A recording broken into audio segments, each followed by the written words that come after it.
Hello and welcome to episode 17 of the Crimson Misery podcast. My name is Will Rainbolt, and if you are listening on Spotify or Apple or wherever you get your podcasts, consider rating the show 5 stars. If you are watching on YouTube, like, comment, subscribe. You can also email the pod at crimsonmiserypod@gmail.com. Hope you all are doing well. Hope you all are staying safe from, the weather for the most part, very snowy, very cold, very icy, slushy. So hope you all are staying safe there. And if you are in California, I hope you all are staying safe from the fires that are currently happening in the LA area. I have a lot to say about that because, um, first of all, I don't think it's a great idea if you're Karen Bass, mayor of LA, to defund the fire department and give even more money to the police. Notably, uh, I'm glad that the police have a lot of guns to shoot the fires. I hope they beat up the fires too, um, because they're really good at that. And any looters too. Oh my God. Phew, we can't, we can't handle all the looters without the police. So anyway, yeah, it's just, and also just the fact that we are in such a dire situation for the world with climate change. We had chances to do something about it, and we have not. We are regressing as I'm currently speaking, especially when it comes to oil and gas and fossil fuels. And I I don't really I know this is a very bleak subject for a college basketball podcast, but um I really can't ignore this. And no one can ignore this really. And if you think otherwise, then ask around. That's my question for you. So yeah, it's just really sad what's currently happening, and it's not going to stop. It's going to get worse. So, uh, luckily, I can try to distract myself with college basketball. This is a college basketball podcast. The next episode's actually not even going to be about basketball or sports. It's actually going to be something quite different. I'm not entirely sure if it'll be a bonus episode. It'll probably be a bonus episode, but it's going to be more music centered. So, uh, might be a an album ranking from a particular band I like. I'm gonna start experimenting with this a little more. So I'm gonna try to be more of a variety show at this point, is what I'm aiming for. But all in all, let's get started. I want to first, with my last episode being about Kansas, I want to just mention right now Kansas destroyed the University of Central Florida on the road, 99-48. So they are back. Um, they're currently, as I'm recording this episode, they're beating. No, they're not beating Arizona State anymore. It is tied at 12 in Allen Fieldhouse. So AJ Storr did have 2 assists, so he broke his streak of not having a single assist for 5 consecutive games. So congratulations to AJ Storr for that amazing achievement. So um, Oregon also bounced back with a win against Maryland at home, 83-79. Purdue defeated Northwestern. This is Sunday's action. Um, Illinois defeated Washington 81-77. They are currently playing right now. I correctly predicted they would move up to like 13th or something, and they did. They are currently in the midst of playing Penn State at home. They're trailing 7-5. Um, and then UConn, team I'll get to right now, actually, after defeating Providence at home by 3, they lose to Villanova at Villanova, 68-66. Alex Caravan had a chance to um, to win the game, and they and they and he missed both free throws, um, and that was really surprising. Even though they're without Liam McNeely, I was really surprised at the fact that um, Caravan ended up missing those 2 free throws. with 3.1 seconds left. And yeah, Eric Dixon had 23 points. He had 18 of them in the second half.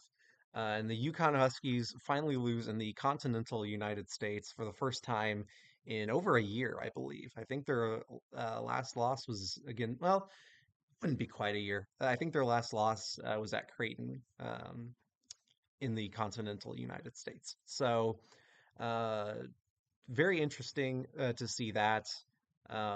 Solo Ball led them with 16 points. So even without Liam McNeely, they still had some great performances. But um, when you have Samson Johnson in foul trouble only having 6 points, their front court's going to be pretty not not it's a problem. It is a problem. So they're gonna they have great guard play and they have great small forward slash. I mean, Alex Caravan's kind of a dual small forward power forward, but at the same time, it's a concern because Samson Johnson he needs to stay on the court without foul trouble, and it's not great when you only play 21 minutes in a game where you lose by two. So UConn is still really good.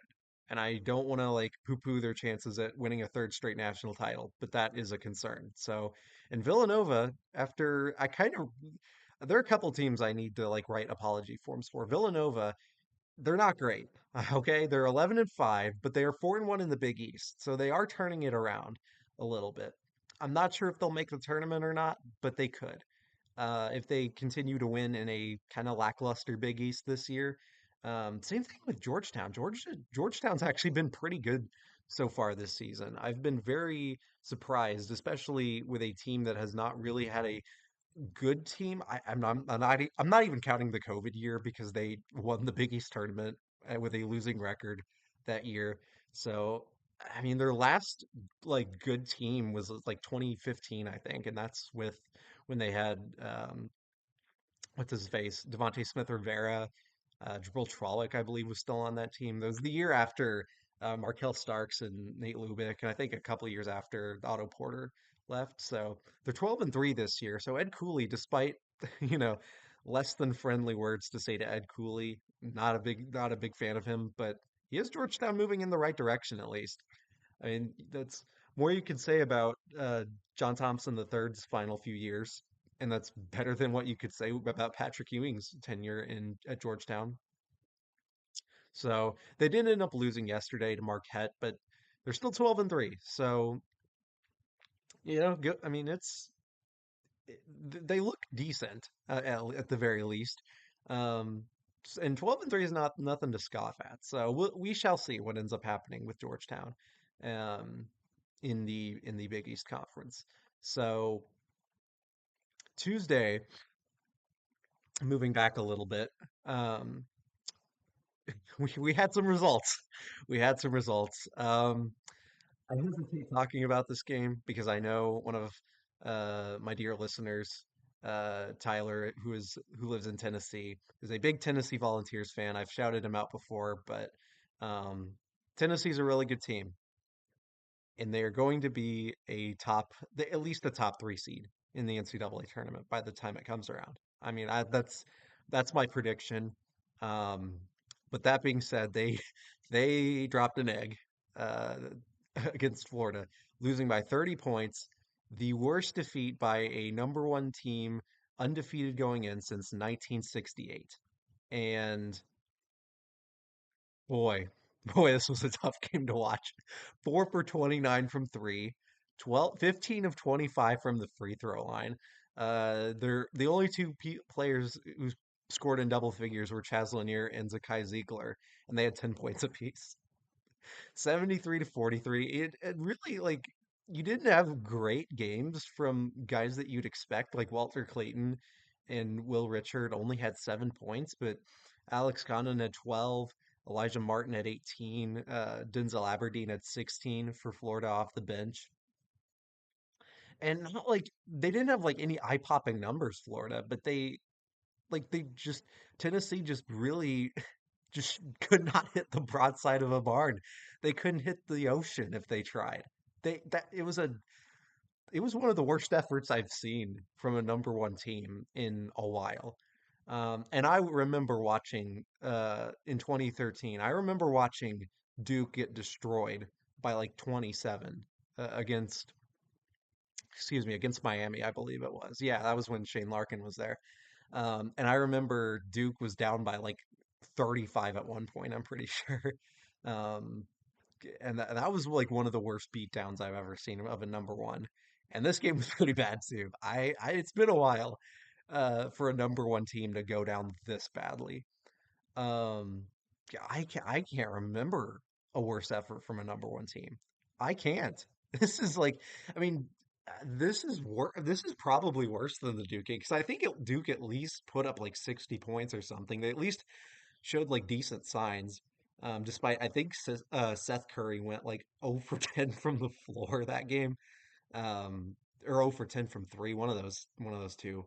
Um, yeah, that was one of the worst. I always figured that would be one of the worst games from a number one I'd ever see until I watched this game, which yeah, Tennessee will bounce back. They are too talented not to. They are number one for a reason. They're not going to be after this week. It'll probably be Auburn. Um, So I don't want for other, Tennessee fans particularly, um, for you, Tyler, but don't lose hope in this team. They're still pretty good. Um, Florida at home was going to be a tough matchup anyway, and they're 14-1 as well, so they're both pretty even. These are both like, I mean, Florida ranked eighth, but they're going to be in the top five next week, no doubt. So it'll be fine. It will be fine. The SEC is a gauntlet regardless of what ends up happening. So, speaking of which, Auburn won on the road against Texas. Texas with a pretty good comeback effort, but Janai Broom with another double double. It just seems like the dude just puts up a double double every game. Um, Despite Arthur Kaluma having 34 points, um, Auburn just looks really good no matter where they play. So Auburn is likely going to be number one next week. I don't have much to say about this one, honestly. I mean, Auburn's really good. What else can you say about it? And Texas, I think, will be fine. They're 0-2 in the SEC this year, in their first year, but at the same time, they are also too talented to like uh, continue like a skid despite being 0-2 in the SEC. So, moving on, Iowa State. You looked like Utah had like a bit of momentum early on in this game, but then Iowa State remembered who they were and were like, "Oh yeah, we're way better than Utah, who's 0-3 in the Big 12, 8-6 overall." And they destroyed the Utes 82-59. Curtis Jones had 23 points. Iowa State just super balanced, and um, they're again, they are probably also going to be fighting for a top three, top two seed in a weaker conference too with the Big 12. It's going to be pretty interesting to see what happens with Iowa State, but they're going to still be really good. Only losses to Auburn, and that's not a loss that's like, uh, you know, you can't really hang your head on that. So uh, again, Duke defeated Pittsburgh. What a surprise. Pittsburgh, one of the better teams in the ACC, is like saying one of the better songs off Corey Feldman's Angelic to the Core. Um, the ACC is so bad. Duke is 5-0 in the ACC, and I've been saying, and it may not be the case, but like Duke, there is a non-zero chance that Duke runs the table and goes undefeated in this ACC. There's a legitimate chance that happens. Um, and God, even with the way everyone else has been playing, it's like to me, like more than like three or four losses for Duke would be like, okay, that's not great. But seriously, I mean, that's how bad this conference is this year.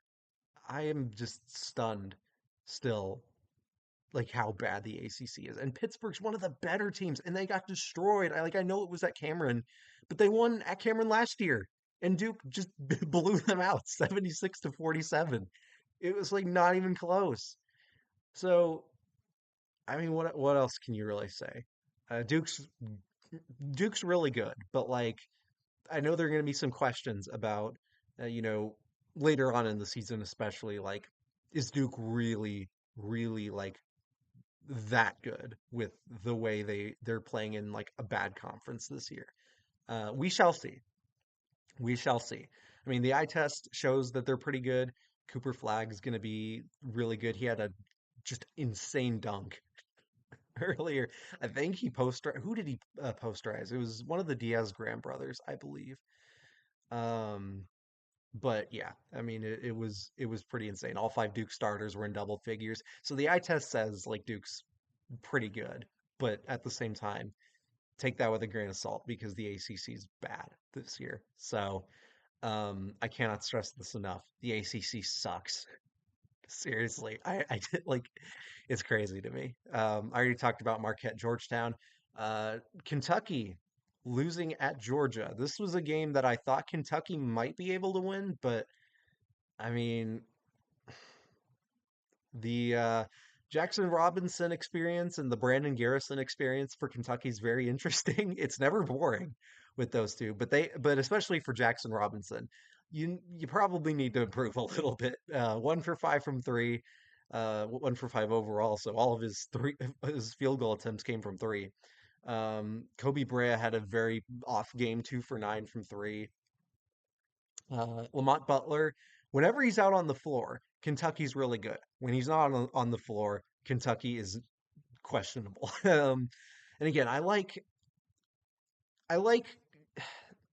I hesitate to say anything nice about Kentucky, but like since Mark Pope has come to the program, it's like my hatred for Kentucky has gone down quite a bit because I realized most of my hatred was toward John Calipari, and I just can't really hate this Kentucky team as much. So like even though Georgia won, it's like ha ha, Kentucky lost. It's like I if this were under John Calipari still, I would be like ha ha ha, yes, yes. It's like Eric Hartman from South Park in the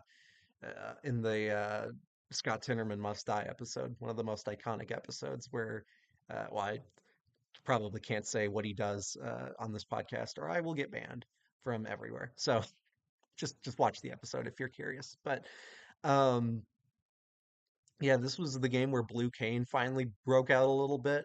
Had 15 points. Asa Newell had 17. Um, so Georgia really uh, they were missing quite a few free throws and they took a lot of free throws. That was a big discrepancy. Uh, Kentucky went 15 of 19. Georgia went 29 of 38 from the free throw line this game. It was a foul fest, and it's just like I hate watching those games so much to the point where like every time there was a foul called, I would just like my neck would snap back and my eyes would just roll because it's like, bro, like swallow the whistle a little bit, man. There were a couple of funny tweets about this game too, where it was like, "You just got called for a foul in the Kentucky Georgia game," which is pretty funny. Yeah, 45 fouls called overall in this game. That is way too many. Way too many fouls. I'm sorry. That's incredible. Yeah. So Georgia wins. The big win for Georgia too in the SEC. This is a team that can make some noise. So and Kentucky is going to be fine. They have a win over Florida. This is a tough road game. Plenty of learning chances for them. So Vanderbilt losing at home to Mississippi State. I thought this was a game where Vanderbilt would possibly pull off the upset, but Mississippi State's going to be pretty good this year. Um, RJ Melendez, I believe Illinois transfer, had 19 points. Um, right? Is that true, or am I making that up? Who am I thinking of then? Uh, yeah. Yeah, it went Illinois, then Georgia, then Mississippi State. Okay. So I was correct. Um, yeah, he led the way with 19 points for Mississippi State. And then Cameron Matthews had 16, Claudel Harris had 13. So Mississippi State is another team that might be pretty good in the SEC, just another one of many. So, and then I have to say, I think I may have called Arizona's death a little too early. They might still die this year, but like Arizona beat West Virginia on the road 75 to 56 after West Virginia. What the hell? I was like raving about how good you were, and then you do this at home against Arizona, a team that like shouldn't you should be able to beat pretty easily. Like, what are you doing? And like Caleb Love still did not have a good game. He's not been good this year. Like 1 for 5, 3 for 10 overall. I mean, 1 for 5 from downtown. Only had 9 points. KJ Lewis came off the bench, had 21, leading. I believe he led all scores. Yeah, Javon Small had 17. But I believe did Tuck. I don't think uh, Tucker DeVries played. Did he?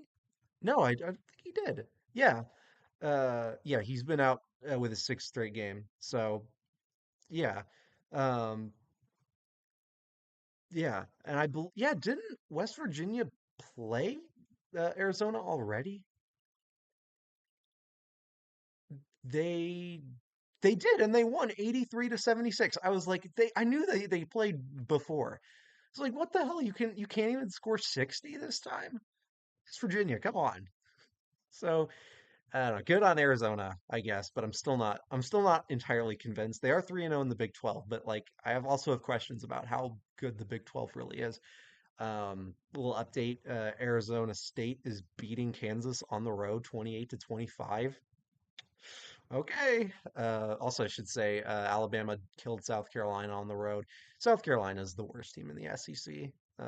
And that just means they're kind of mediocre. And then Mississippi defeated Arkansas 73 to 66. That is a result I'm happy about. Good job, John Calipari. Good job. Um, and then Oklahoma's beating Texas A&M 30 to 18 right now. Illinois is beating Penn State 20 to 13. So by the time this uploads, or by the time you listen to it, these scores will probably have been finalized now. But just giving you a little update to where some scores are currently at. Um, Michigan went on the road at UCLA and beat UCLA. Um, Damn, Michigan's really good. Vladislav Golden's really good. 36 and 7 for Vlad Golden. Jeez. Trey Donaldson at 20. 6 for 10 from three. Michigan's really good. Dusty May's been really good. Um, UCLA, I don't quite know what to make of them just yet, but I can tell Michigan, even though they've had some games where they've lost some games that they probably shouldn't have lost, especially against Arkansas, in the Jimmy V Classic. But the way they've been playing has been pretty good. So I can't really fault them too much for that. Utah State, uh, 15-1, 5-0 in the Mountain West. This Utah State team's pretty good. Mason Falslev had 17 to lead Utah State. Yeah, I mean Utah State's going to be pretty good. One of the best mid majors out there right now. Because I mean, you look at I mean Drake has lost twice now. They lost to Murray State at home, which was a result I probably was not expecting. Um, yeah, and a couple other games of note I want to look at. St. John's beat Xavier. Xavier's not that good this year. I thought they would be, but yeah, 9-7 overall. Ugh. Uh, in a mid off. Syracuse at 7-8. Ugh. Defeated Georgia Tech, who's 8-8. Like, hold your nose when you're watching some ACC action this year. Oh, that is ugly, man. Also, I didn't realize Eddie Lampkin played for Syracuse now. That is something I did not know. Former uh, TCU and Colorado player. Louisville defeated Clemson. Whatever, I guess. Um, just the ACC is so bad. I mean, Louisville might, and when this Louisville team is one of your better teams, and Clemson's one of your better teams, that's just not good. That's not good. That's not good. I just don't want to talk about the ACC anymore. Baylor defeated Cincinnati. My suspicions about Cincinnati might be coming true. I don't know if they're actually going to be that good. They're 0-3 in the Big 12. Not great. Baylor, I think, is a little better. They won by 20 at home, which is like, whatever. But Kansas State's 7-7 this year, so they're not that good. Oklahoma State is actually kind of surprisingly, I mean, even though they're 9-5, they have been playing better. Uh, but I mean, they won 79-66, but I also have my suspicions about the Big 12 and a lot of the mid-tier teams, I suppose. Iowa won in overtime against Nebraska at home. Um, yeah, I believe was it Bryce Williams who had the game tying three in regulation to send it into overtime. But then Iowa scored 21 points in overtime. Josh Dix had 31 points. Um, and he hit seven threes too. So Bryce Williams had 28. Um, yeah, Iowa might be a little better than people thought. And Nebraska, I still think will be fine, but they're a little bit different of a team on the road.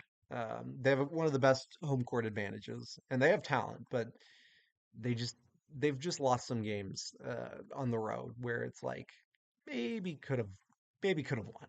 Um, I say that, and Indiana plays Iowa next, so we'll see. I'll get to them in a little bit, but North Carolina defeated SMU 82-67. RJ Davis had 26 points, guys. Yay. Um, Missouri, one of the better, another decent team in the SEC, Missouri. Love my guy Tamar Bates, former IU player, 20-8.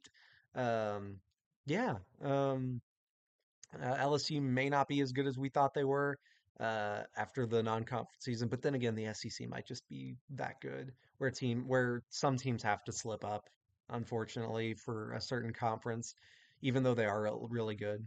So, New Mexico keeping pace in the Mountain West with Utah State. They're also 5-0. Some other pretty good teams like Boise State's 4-1 this year. So. Uh, San Diego State's 2-1, UNLV's 3-1, Colorado State's 3-1. So the Mountain West is not concluded, even though Utah State has been one of the better teams in that conference.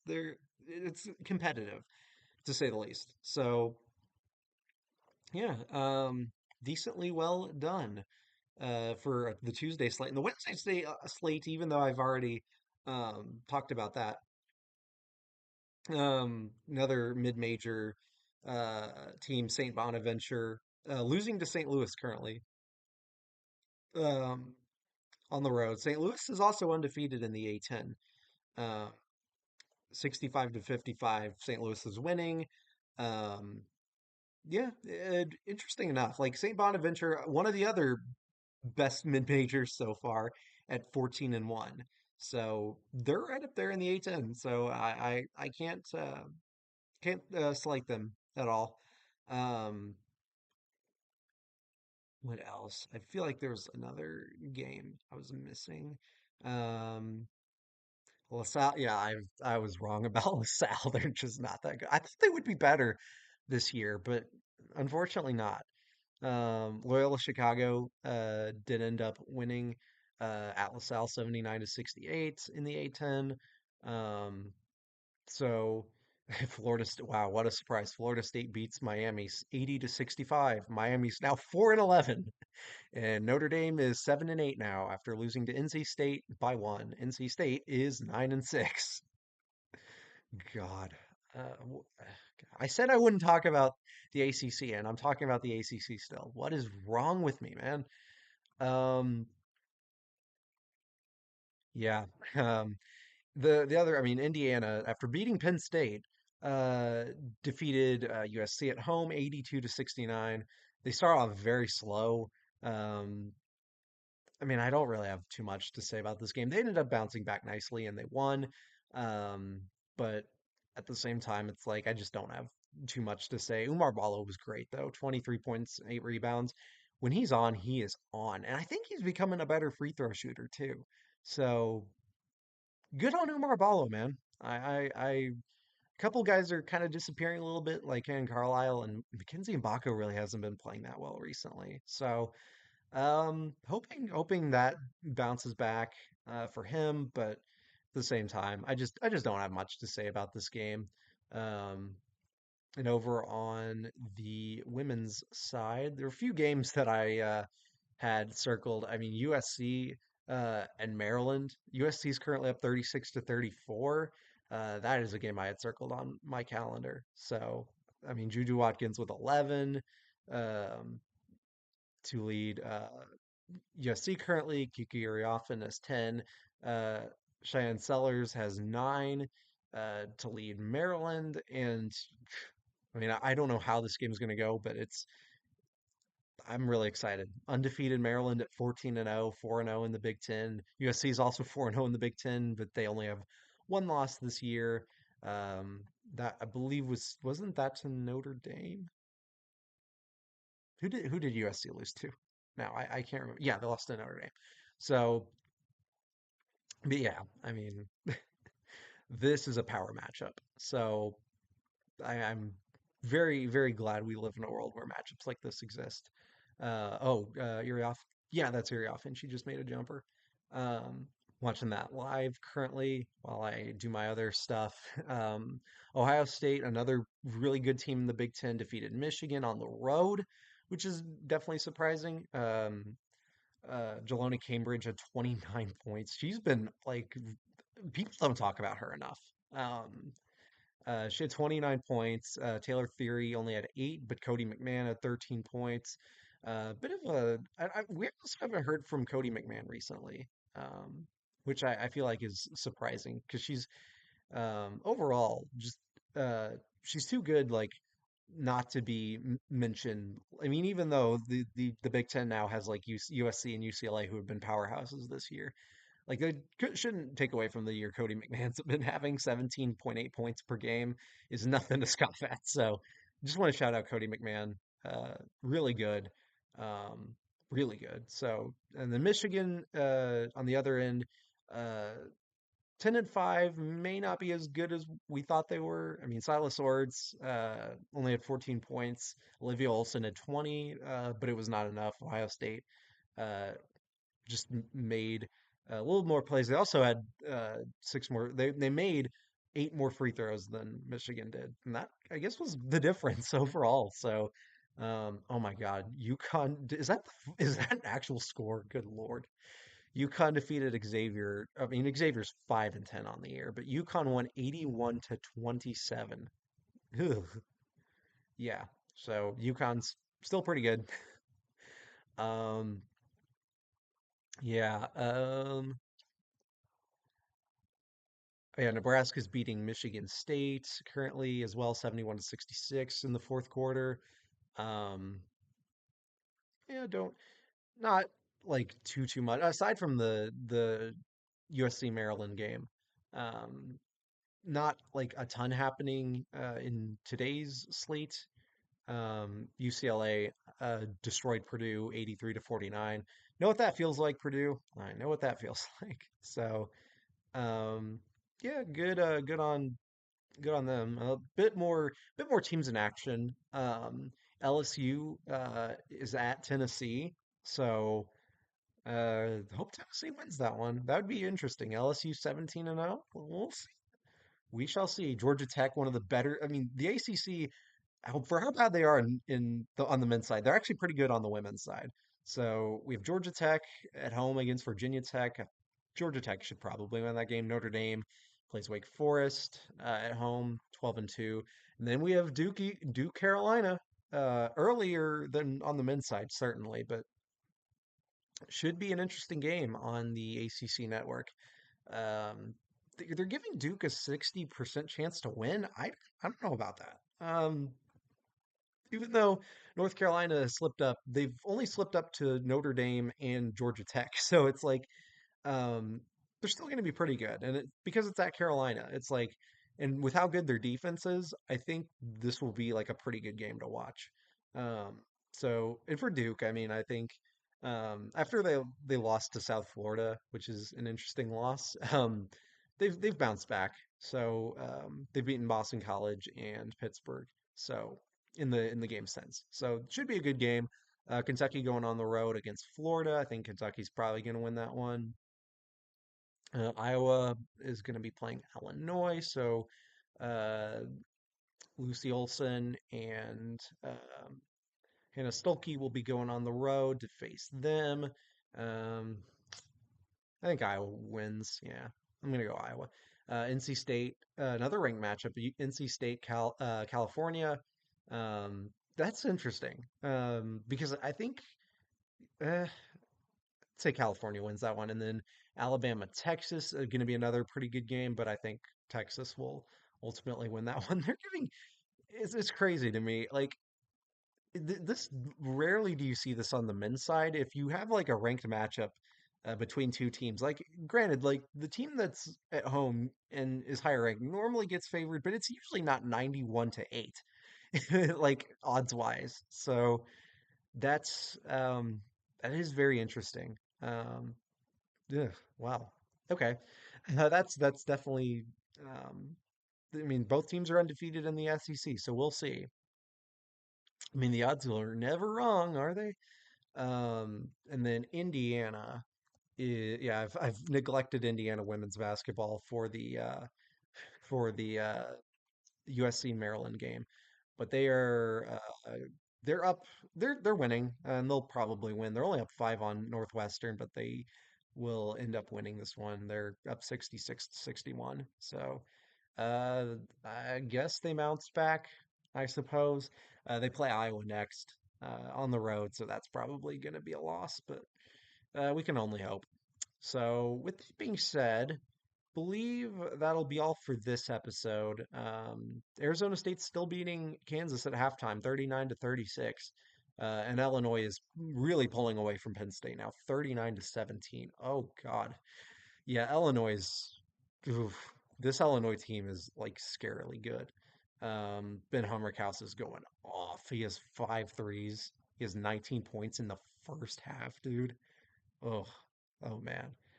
Um, yeah, I mean that's pretty good. So, yeah, I'll probably be watching the rest of the USC Maryland game while I record my bonus episode. Again, it will be likely an albums ranking. So if you are interested in music, I'm not going to say what band it is yet, but I'll do more than just this. This is the start of a new segment on my podcast. So appreciate y'all checking in, giving this update on the college basketball slate, and I will see you next time. Bye bye.